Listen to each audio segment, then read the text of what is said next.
Well, as we look at our year, we are very pleased. It was our first quarter to do more than $1 billion in revenue, and it actually capped off a great year in which we did $1 billion of operating cash flow for the full year, more than double last year. So we feel great about those billion-dollar benchmarks. And going forward, what's even better is that the very fundamentals that drove the great year financially, which is the powerful rate of consumer innovation and products that are starting to really pay off, look just as good or better for 2005. So we remain very, very enthusiastic about our prospects. Very quietly, without a lot of fanfare, Yahoo has really managed to get a lot of paid operations here, and you just struck a big deal with Verizon. Can you give us some numbers that you're expecting from that deal? Sure. We are very, very pleased with our Verizon deal. It is a integrated service, which is very important. It's a great consumer experience. It'll be co-branded, preferred partner, and in combination with the recent SBC renewal and expansion of that deal, really validates the strategy that we have in the broadband world. Verizon has about 3.3 million subscribers out there. We will be able to migrate a portion of those, and they are also growing their sub base at roughly 200,000 to 300,000 per quarter, and we would expect to participate in a healthy way in that sub base. Any hard numbers, though?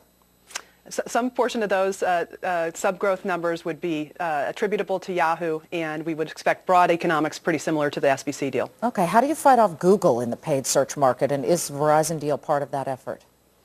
You know, we think that competition is terrific.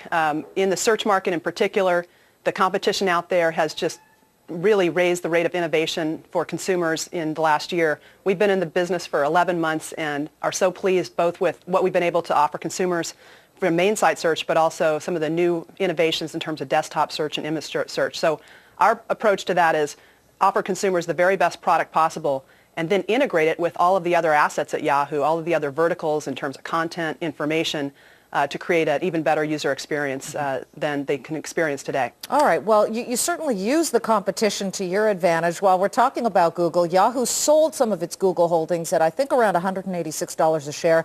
Was that investment income a contributor to the bottom line? Yes, we did sell 1.7 million shares out of our original total of 8.2 million shares. We still have 4 million shares. This is from an investment several years ago. The gain on the sale in the quarter was about half our earnings. We earned 25 cents per share in the quarter on a reported basis. Our underlying operations generated 13 cents, and the gain represented the rest. Paying subscribers, back to this issue, not showing a huge improvement, but how do you drive that in the future? Well, we ended up the year with 8.4 million paid relationships.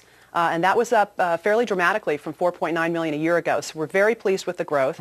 It comes from a broad and diverse set of services across content bundled with access, our communications services, and a variety of entertainment services, including fantasy football, which has been a big and growing competitor. Yes, we know all about that here at CNBC. Ms. Decker, thanks for joining us. Thank you very much for having me. Very nice quarter. We'll wait to see what happens next quarter, so be here again with us. We'd appreciate it. Thank you so much. Susan Decker is Chief Financial Officer at Yahoo in Sunnyvale, California.